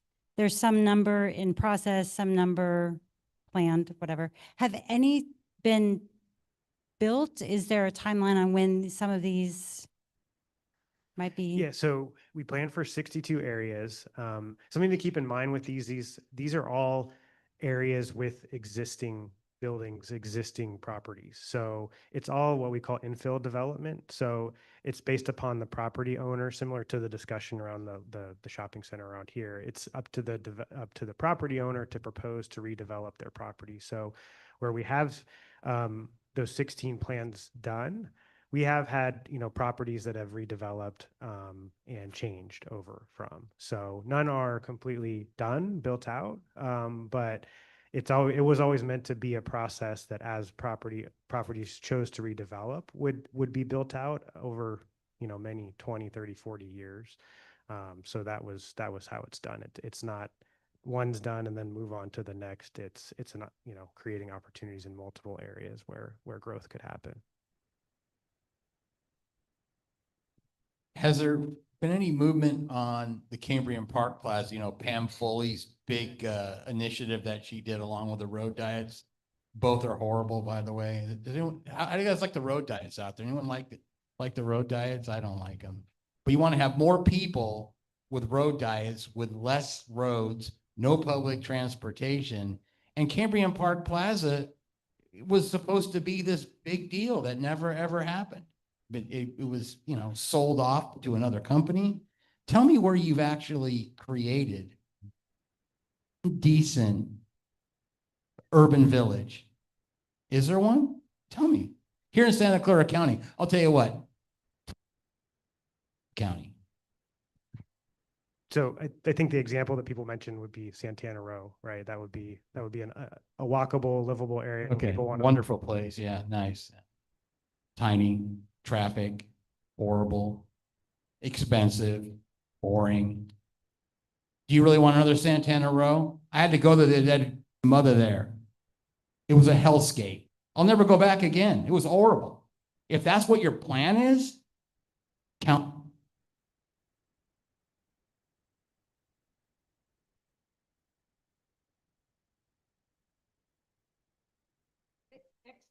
Hi.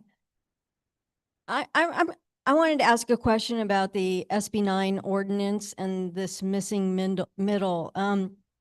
Los Altos and San Mateo have implemented an ordinance with 1 ADU, 800 square feet max, parking on site, no off-street parking. Is this missing middle, is this something you guys dreamt up, I guess, for lack of a better word, to reach the 62,000? Because San Mateo and Los Altos aren't doing it. Why is San Jose doing it? And arguably, San Mateo has probably just as much density as San Jose does, San Mateo County. Yeah, so it was one strategy we proposed as part of our housing element to help try to deliver on the 62,000 number. Not the only strategy, but one strategy that we proposed. So our housing element had to be approved by the state, and we had to propose strategies that they would accept. And so it was something that we proposed that the city council approved and then the state approved. And so we did hear from other people, there was outreach as a part of that process. And so it was something that we sought input over when we proposed it. And there was a discussion then about it as well. So, the state's been pretty aggressive in terms of the numbers that it gave to cities like us, 62,000 units. What was the increase from the previous cycle? 6,200. Yeah. Yeah. So We had 35,000 units to target the last housing element. So I can't do the math. It's a lot more. Very aggressive.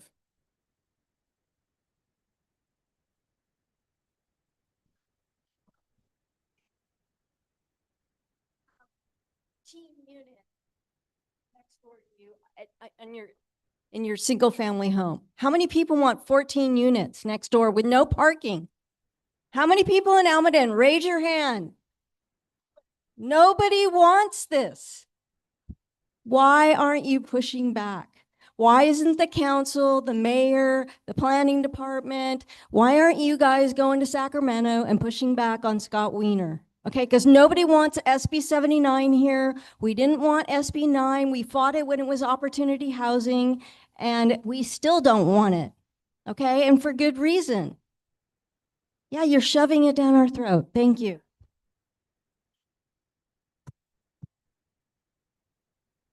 So the next person who's going to speak has actually been battling in Sacramento and here in San Jose and Santa Clara County. And I gave her 2 questions because she does this all the time.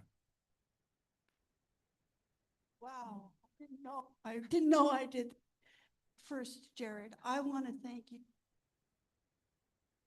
Moving slide 14 to give a total picture. So Here. That you took our suggestion. I think it communicates much better. And so thank you. Okay, I appreciate that, taking our feedback. The question I have has to do with SB 1123, I believe. SB 1123 has to do with the vacant lot. We've seen Campbell's council taking some action to prevent a developer coming in, tearing down a single family home, and then declaring it 10 units because it's now vacant because of their action. So I'm wondering if you're proposing any type of protection for that. And the other kind of added question in there is, are you looking at the possibility of aggregation where a developer comes in, buys several homes, and then aggregates them together? Could you respond? Yes, thanks. No problem. Yeah. So on the first one, on the Campbell issue on the demolition, that was their interpretation. That's not our interpretation, that the demolition would create a vacant lot. We think it has to be vacant already. So it's not an issue for us in terms of how we've implemented 1123. I know they kind of flipped back is what their change was, but we were never in that position where we would have allowed that. It needs to already be vacant, or, there is this provision now where you can leave the existing unit on a remainder and build on the rest. And so, that was something we do allow, but we don't have that issue where we had taken that interpretation. Sorry. And then your second question, could you remind me? I totally spaced. I'm not sure that I can remind you. Help me.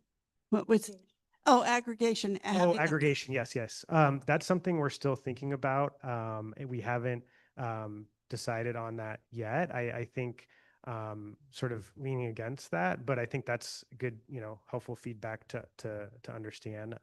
But it's not, we haven't defined that yet. So one other thing I wanted to ask you about is the parking. And the reason I'm asking is when I went to the open house, one of your open houses, which were very unique. I'd never been to something like that. And the staff seemed very knowledgeable. I asked about the parking, and the staff that responded to me saying it was not a state law, that there were some state laws, but not a state law that forbid any parking requirements, and that was done by the city council and the planning department to allow it to be a marketing decision or a market decision. Can you clarify that? Because I'm getting mixed messages. Sure. Yeah. And there's kind of there's sort of 2 separate things. So first on the city side. So on the city side for parking requirements, the city in 2023 removed parking requirements for development, all types of development.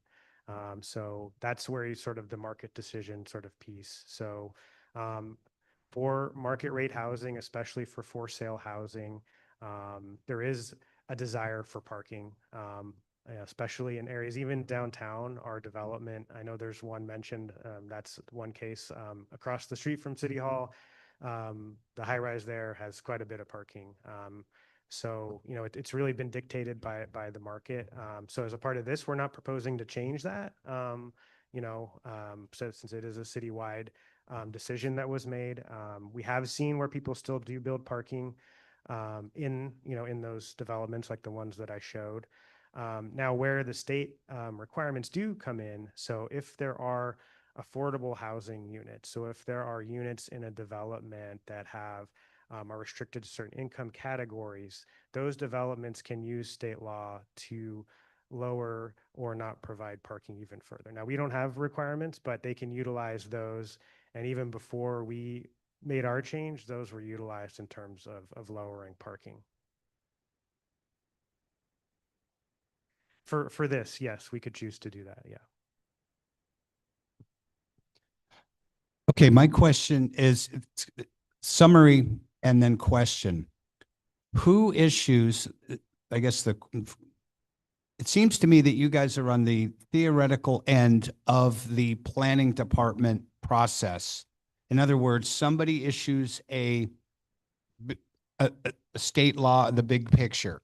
The planning department then, if I got what you're saying, if I got it correctly, the planning department then has to come up with ways that you can get your 32 units per acre or whatever the prime directive is. Then I think I heard you say it goes to the city council for approval.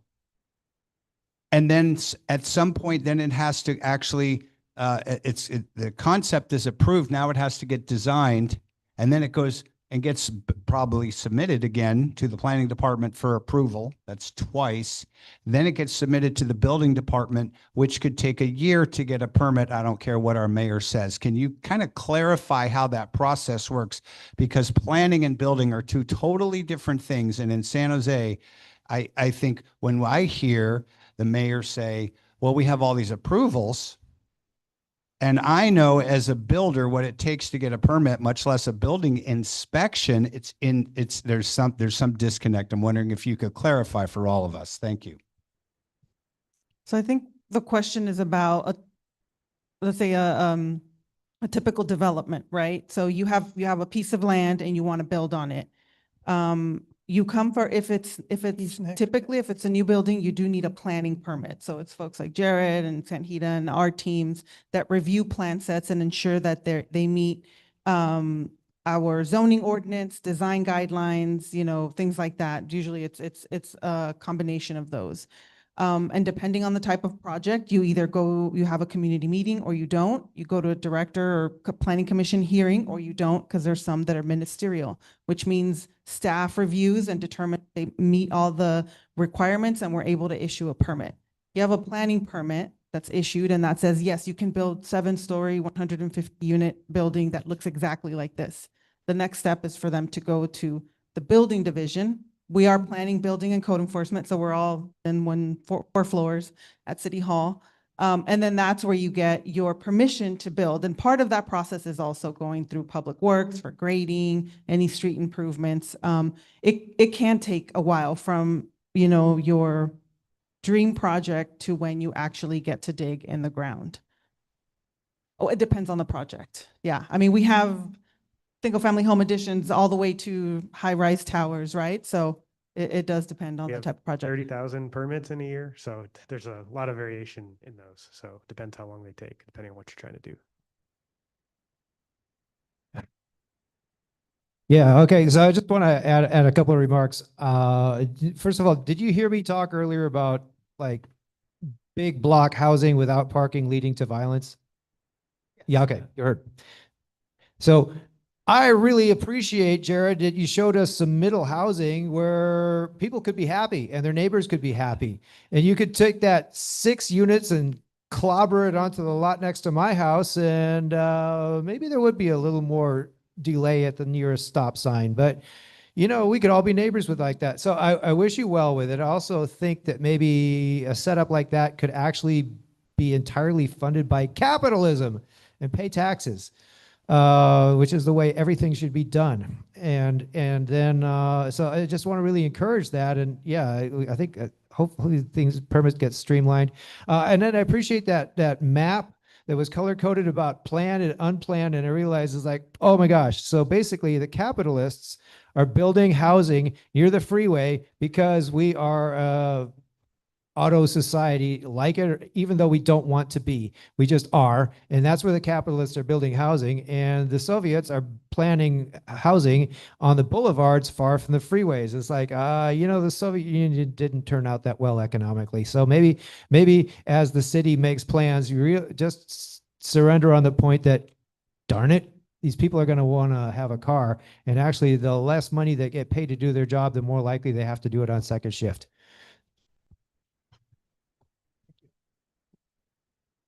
No question there, so. My first question for you is, what were the top 3 priorities in this whole plan? What were you trying to achieve? And how did you arrive at 52,000 is a great number? And thirdly, how do you factor in quality of life, the impact it has on the current residents in different areas? Do you have measurement for that? You say, okay, this is how people are being affected and how are we going to improve it, not screw it up? So that's what I want to know. What are the top 3 priorities you had? How did you arrive at 52,000 number? Thirdly, how did you factor in the quality of life of current residents who, like I've lived in this area almost 40 years plus, and things are only getting worse, like driving to Intel or driving anywhere, it's forever. You can sit in the car and sleep in the car before you get there. Thanks. Okay, so first question, the top priorities. I mean, I think overall it's really around creating new opportunities for housing and continuing to try to increase the number of housing units we have to provide opportunity for housing.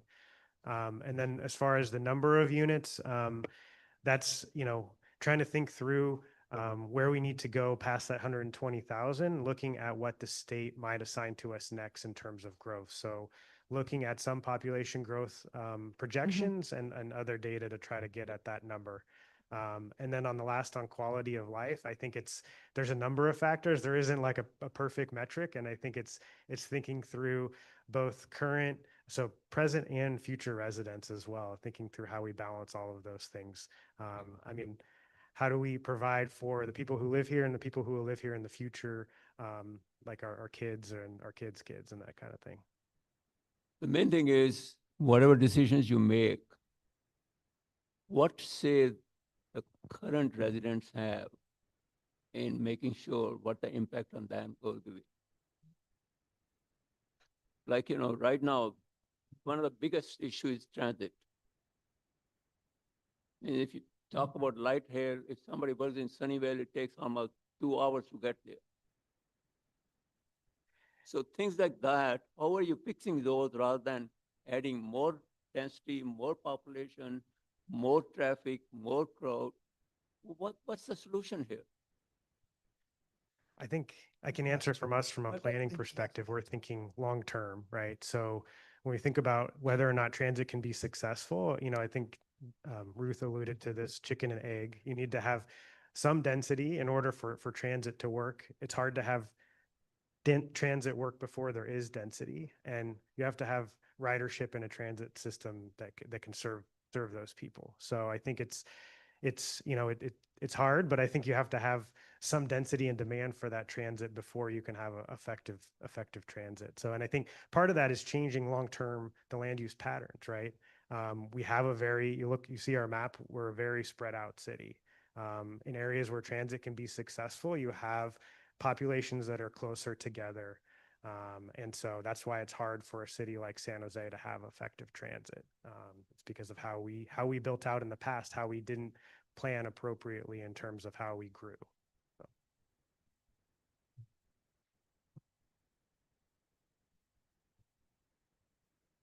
Me?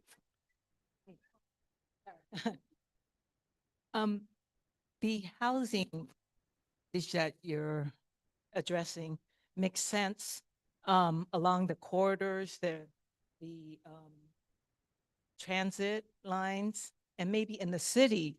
But what it seems like you're doing is forcing middle housing in single family homes, areas that doesn't make sense, crowding 8 or more units in one single family lot. I mean, that's foolish and stupid, and we don't like that. So we need you to think of another idea, or maybe increasing more housing in the cities. That's where, we bought in the suburban area, and we want suburbia. We like it, but we don't want, neighbors with 8, 10 houses, double story, right next to us. So that's my comment.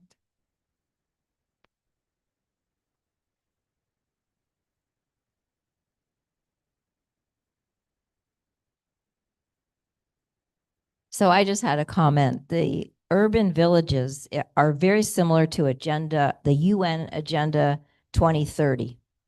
Are you familiar with that?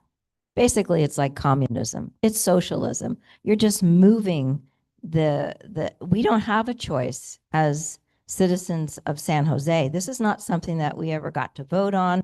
And it's just a full-blown project, which no wonder people are leaving California, because just as this young lady said over there, we don't want this. And yet it's like forced upon us from the state, but yet I don't see the pushback from the city council or the county to say no at all. And so we're just having to do this as citizens when we don't want to, just like the young lady here said.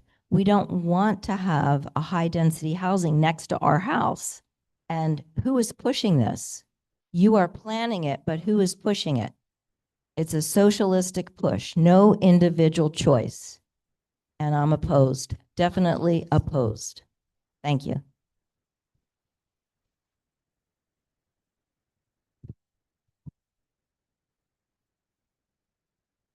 So you asked for an example, and the one that you talked about was Santana Row as one of that where we had an urban village. When I went to your excellent planning open house, and I really commend you for doing that, I learned a ton. And I got to see, I wish you had shown the one that showed all the different sizes and the styles of the houses, because that freaked me out. But I met an individual there, and one of the examples that they were very happy with is an urban village that was built on the Cadence software campus, and converting those commercial buildings into housing, retaining the commercial. And, you know, that's very prevalent in Europe and Asia and other places within that process. And that science-based industrial park in Taiwan was one of the first ones.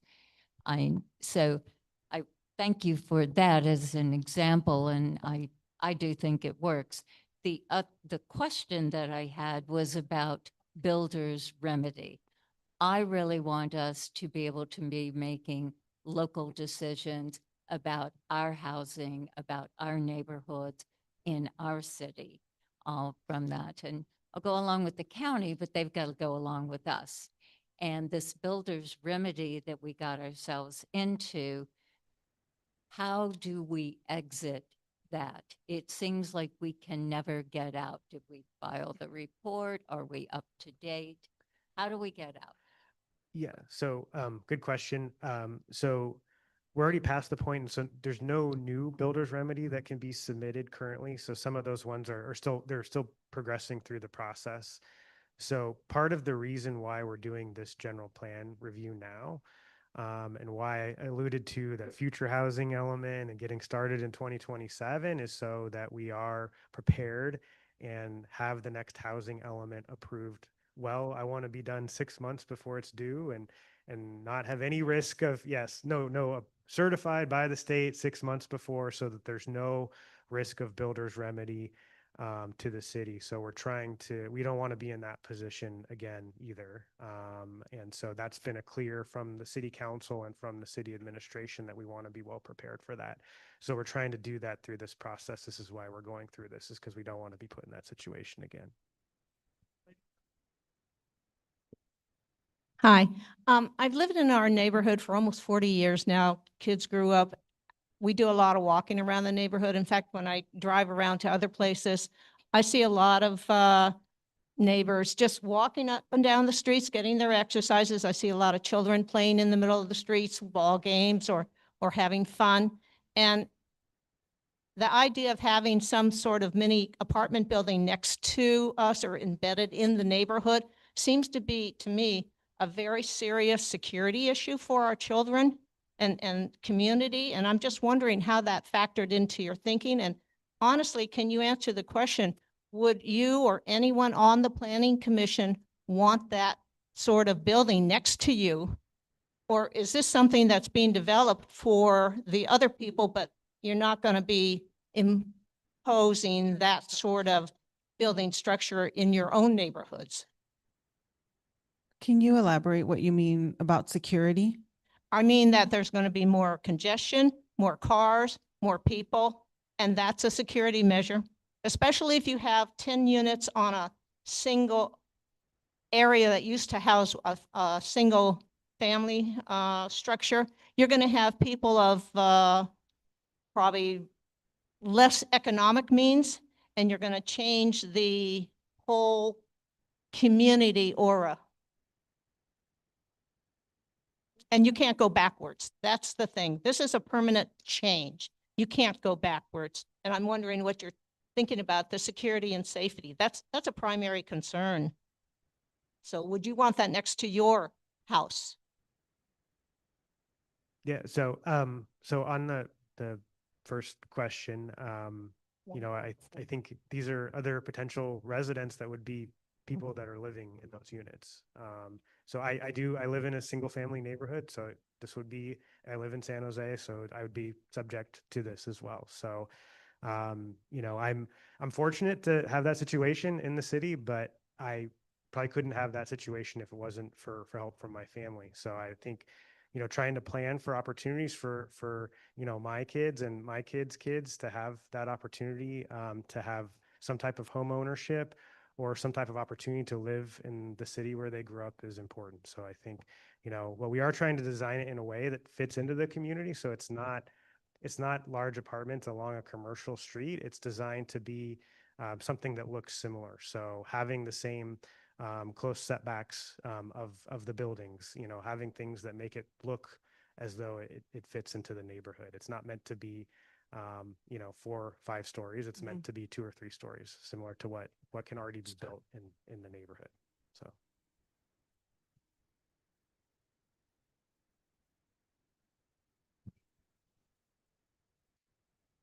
So we're almost out of time, and I know this is a wonderful conversation, but we're going to try and get to everybody who's got a number right now. So please keep your questions short, and you guys can just look at them and not answer their questions.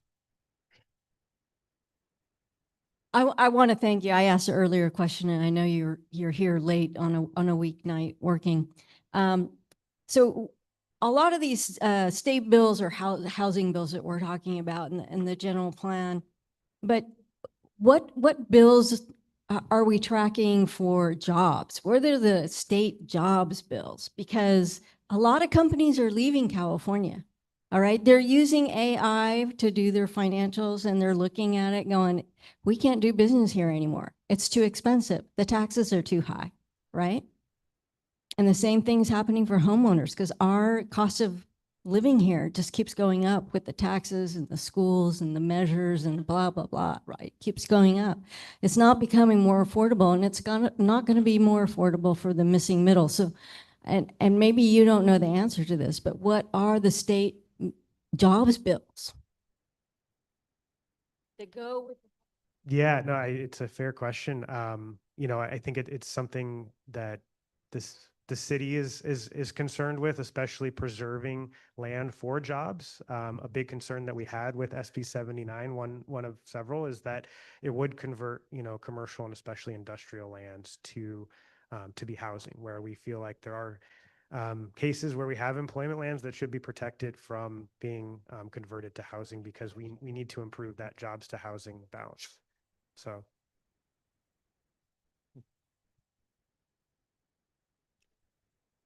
But I think our perspective is we need more of both, right? We need more housing, and we need more jobs. So.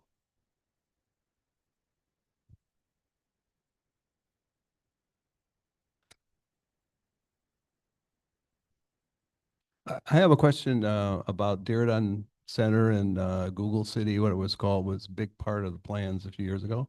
What's happened to that? Is it delayed? Is it dead? And if it's dead, is there anybody in the city government that's looking at finding another partner besides Google?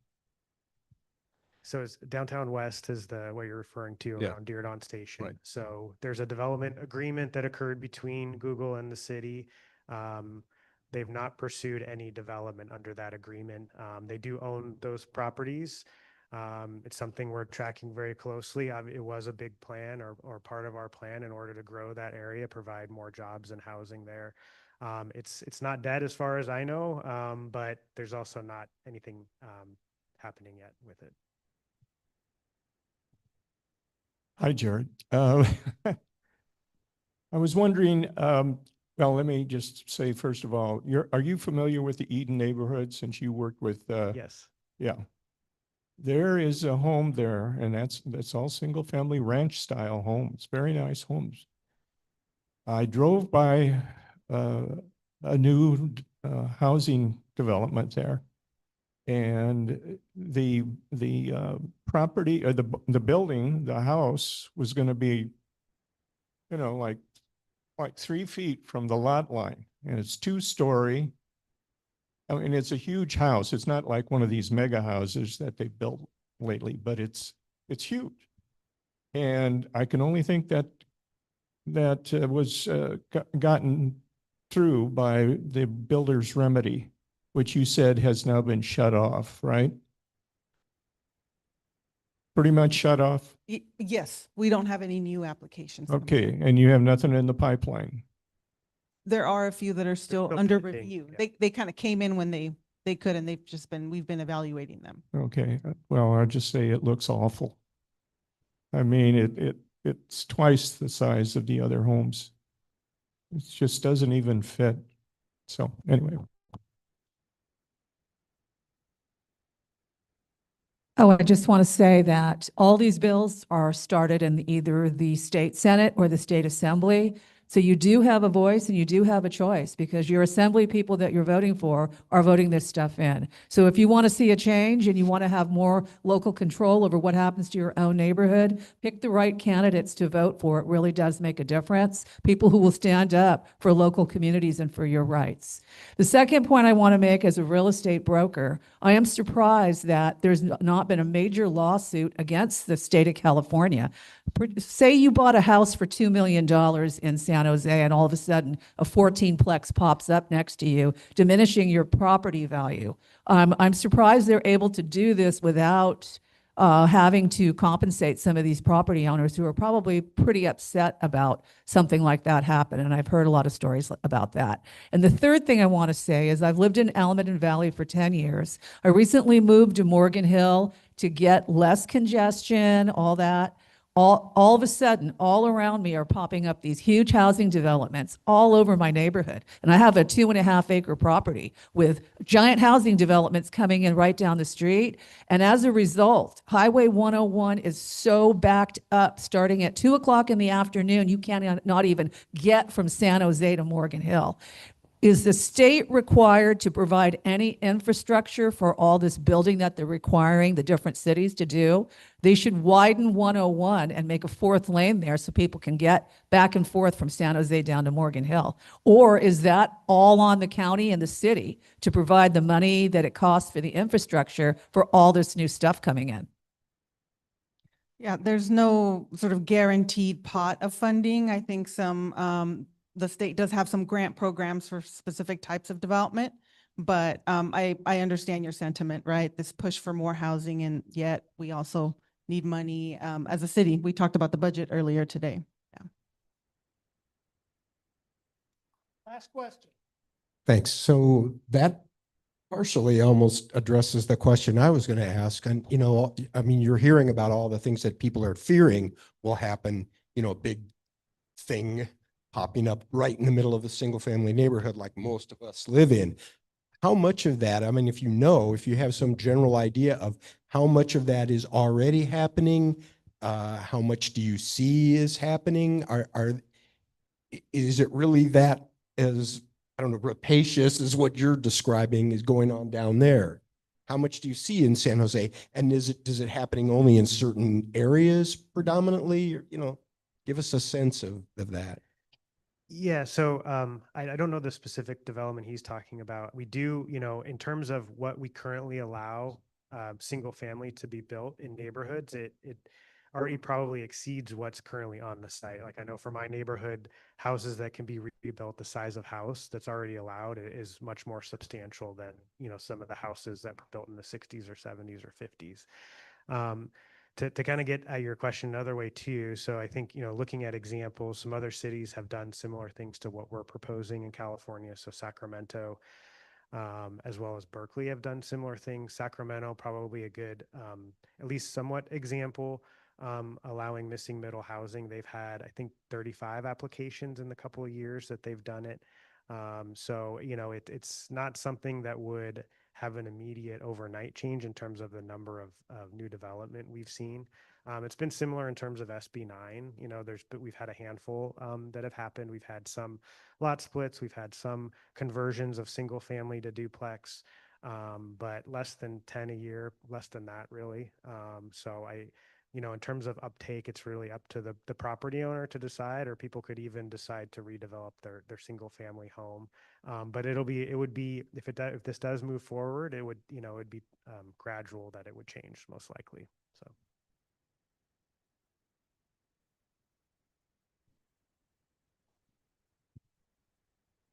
Let's thank our two visitors from the planning department for spending their evening with us and answering our many questions.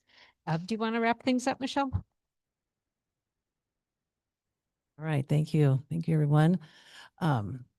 So our next meeting is June 8th. We're in process of planning that right now. So watch our website, like Gary told you about, so that you can see what's coming up. We'll be sending that out soon. And before we go, this is Vasundra handles all of our hospitality here for us. She does a great job at that. But she is also the chair of the District 10 Leadership Coalition, and she would like to tell you about their upcoming meeting. Hello all, thank you for your patience for staying this long. I just have one small update about District 10 Leadership Coalition. We have quarterly meetings, and next quarterly meeting is June 6th at Wineland Library. And it starts at 9 a.m. Our doors open 8:30 a.m. We have neighborhood organizations, service groups, and many updates, including our council member Casey's update as well. We would like to see many of you or some of you at our meeting. Thank you. And she forgot to mention that they have food. They do breakfast. They do like really good breakfast. So good place to go for breakfast. All right. Thank you all for staying so late tonight and being here. Appreciate it. Good night.